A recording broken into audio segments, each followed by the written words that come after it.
Hello and welcome to your 8th Pre-Algebra class. I am Mr. Marquez, your summer school online teacher, and today we're going to talk about solving equations by adding or subtracting. So in the previous chapter, we actually talked about variables and expression where I would give you the value of a variable and you would just find it. Now, when we're solving an equation, we don't have the value of that variable and we have to find it. And there are some methods. The methods that we're going to see today are adding and subtracting, although we do know that there are other methods such as multiplying and dividing, but we'll look at those a little bit later on, okay? So to kind of review, in chapter 1, or in the previous chapter, I would say something like x plus 3 equals 4, and I would say x equals negative 7. And you would just, or x equals negative 7, and you would just simply plug in the negative 7 where the x was, and you would say, well, negative 7 plus 3 equals negative 4, and that's it. That's my problem. But what we're going to see today is, what if I don't give you the value of the variable? What if I don't tell you the value of x, and I want you to find it? Well, there are some rules for that, and in your textbook you can check those rules out. They're on page 91. But basically what we're going to see is, how do we solve an equation when I don't know the value of the variable and I have an addition problem or I have a subtraction problem? Well, one of the methods that we use is called the adding or subtracting the opposite. And it basically establishes that whenever we have an equation, we're going to do the opposite of what the sign says. Now, this is what I mean. If I have x plus 9 equals 3, the question that I have to ask myself is, what number plus 9 equals negative 3? What number plus 9 equals negative 3? Now, you can probably guess it, but what if you want to find another method? What if guessing is not an option? So what do? Well, you do the opposite. And the opposite is that I'm going to take everything and subtract it by 9. Why am I going to subtract it by 9? Well, because there's a plus sign. And I'm going to do the opposite of what the plus sign says. So if this says x plus 9, I'm actually going to subtract 9. And this is going to cancel out. And x is going to be isolated, but now I have negative 3 minus 9. So we have a subtraction of integers. And remember that whenever we're subtracting an integer, we're actually doing the opposite. So that means that everything to the right of the negative 3 changes. So the negative 3 doesn't change. The minus turns into a plus.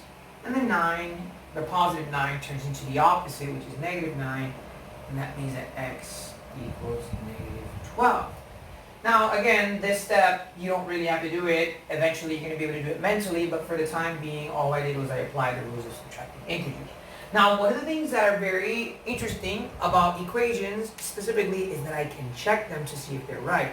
Now, how do you check an equation? Well, to check an equation, you simply plug in the value of negative 12 where the x is. So what I mean is that instead of writing x plus 9 equals negative 3, I change the value of x to the negative 12 that I got in my answer, and I turn that into negative 12 plus 9 equals negative 3.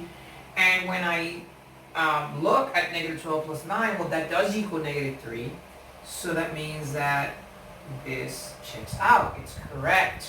Now, this is what I do when I have when I'm having an equation with a plus sign. But what do I do when I have an equation with a negative sign or with a minus sign?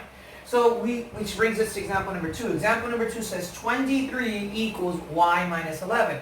Well, I want to know the value of y, but in order to do that, I need to get rid of this 11. And I get rid of the 11 by doing the opposite. Meaning that if I'm subtracting 11, then I'm actually going to do the opposite of subtracting, which is adding. So I'm going to add 11 on both sides. And this cancels out.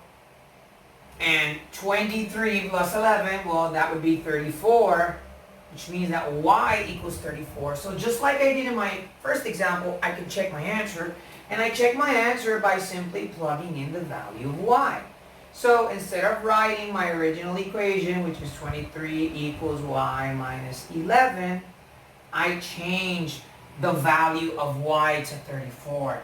And we say 23 equals 34, which was the value of y, minus 11.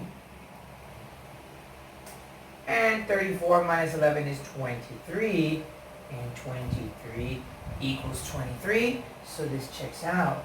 Okay, so again, whenever I have an equation where I'm adding, I'm going to do the opposite of adding, which is subtracting. And in this case, I subtracted 9 on both sides.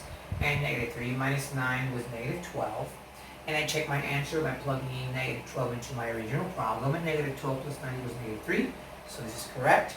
And if I have an equation where I'm doing the opposite of, if I have an equation where I'm subtracting, well, I do the opposite of that, which is adding. So in this case, I added 11.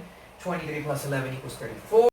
Y equals 34. And then to check my answer, I simply plug in the value of y, which was 34. And 34 minus 11 is 23. And 23 was 23, and that's it. So very simple how to solve equations by adding or subtracting. If you feel like you need to pause and rewind this video, you can go ahead and do so. When you're done watching this video, I want you to go to page 93, and I want you to answer problems 3 through 8. So stay safe, and I will see you soon. Bye-bye.